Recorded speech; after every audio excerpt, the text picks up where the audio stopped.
ادامه میدیم.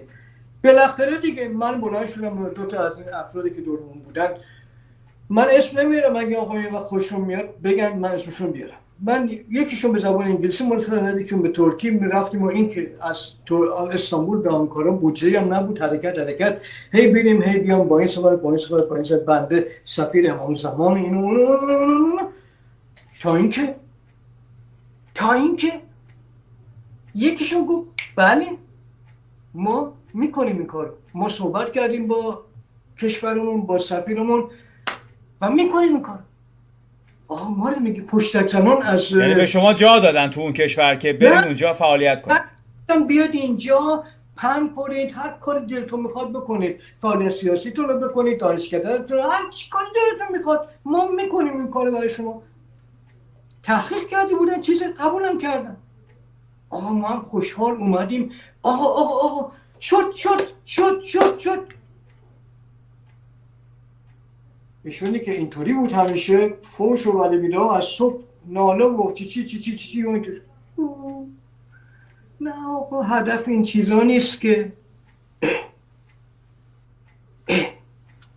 اول اون داستان فیلم یمه و پایان جهان که نشد، بعدم حالا این همه زحمت دنبال این دویدن اومدیم برای شما آوردیم.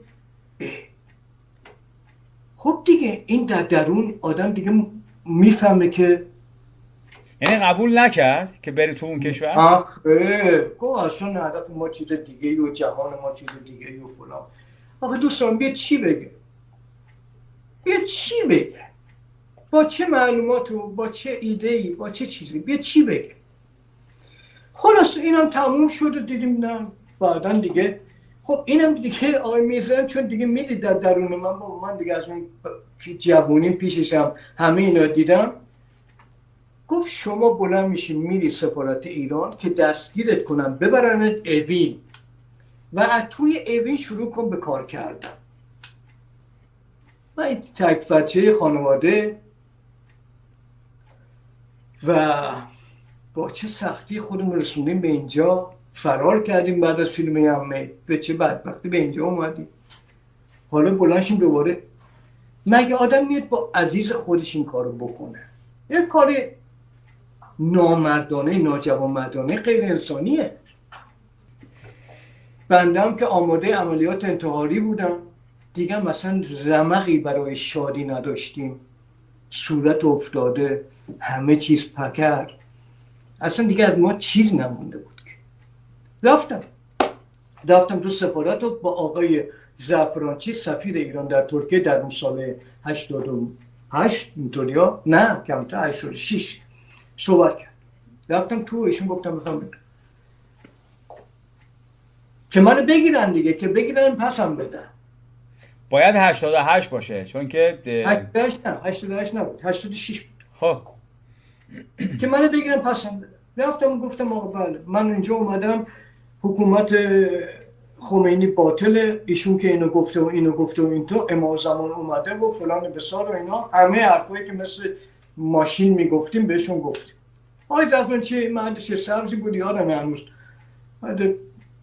جوونی بود، نگاهی به من کرد، جوون که زن خب ارسل ماد پیتر، ولی یه نگاهی به من کرد، گفت میدونی من چی میبینم آقای صراف؟ گفتم نه.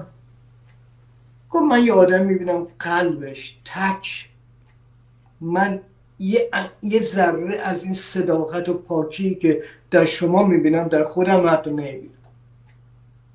شما برو به این آقا بگو خودش بیاد. ما هم اومدیم بیرون و در زدیم. ایشون گفت نگرفتنت؟ گفتم نه. گفتن که شما خودتون بیاد. نه خیر اینطور نیست اینا، شما دوباره میرید میگید اینطور، نه خیر اینطور نیست، جهان تمام و فلان، مثل شما برید بگید. ما هم دوباره رفتیم. این آقای زعفرانچی برگشت گفت آقای صراف ببین جوان، من به شما یه چیزی میگم، ما قبول کردیم همه اینا، من با ایران هم صحبت کردم، ما همه این مسائل در میون گذاشتیم، ما یک نفر رو میفرستیم از ایشون چند تا سوال بکنه. خب ما که نمیتونیم یه مملکتی که تازه گرفته شده بیام دو دستی تقدیم شما بکنیم، که ما راجبش صحبت بکنیم. ما یک نفر میدیم به شما، شما هر جا اینو میخوای ببر، چشم ببند اینا که این آقا اطمینان کنه، هر جا شما اینو میخوای ببری با ایشون صحبتی کنه. اگر این 4 سوالی که ایشون داره از این امام زمان شما میتونه بکنه، بعد ما دیگه مملکت هر چی که شما بگید روی چشم دست شما. خب ما اومدیم گفتیم آقا اینا میگن که میخوام با شما صحبت کنه، خب این مملکتیه یه چیزه، اینا که نمیگن که همینجوری که چیز کنم. خب نه خیر، اینا توتیت میخوام منو بگیر. بابا آقا باور کنید من میرم این آقا رو میارم، چک بدنیش میکنم، هر جا شما بگین. گفتن اصلا میخواستیم بریم توی یکی از قایقای استانبول، میشیم توی قایق صحبت میکنه، هر جا شما بگین، هر جا گفتن هر جا شما بگین. نه خیر آقا اصلا اینطور نیست و این حرفا نیست و اینها چیزا. ببینید و منتفی شد و بعدم باز هم من فرستاد به سفارت، رفتم زنگ بود آقا دیوانه ای تو برو. شما در تاریخ این راه ببینید حالا چه کنفوتوواش بوده، چه این مثلا اون فیلم قبلی من گفتم ایشون که تیر خورد این راه نجات ایشون بود. خودش هم گفت با یه گوله من بهای چیز سنگینی رو پرداختم که میتونست خیلی سنگین‌تر باشه، ولی من با یه گوله آزاد شدم از این داستان. این کنفو چه کرد با من، چون به قول خودت که میگی این کاره نبوده. من تو اون فیلم گفتم این کاره نبوده. این خودش هم میگفت که 100 نفر سنگ میندازن به یه هدف نمیخوره، یه میمون اتفاقی پرتاب میگه ساب میخورد آدم. یعنی خودش هم باورش نمیشد که یوهوی اینطوری این تبلور پیدا کنه توی مردم، جوش بکنه، فلان بشه، بزنه بالا، چی بشه. نمیتونست، این باورش نمیشد و باورش هم نمیشد که اصلا بعد از اون بمونه.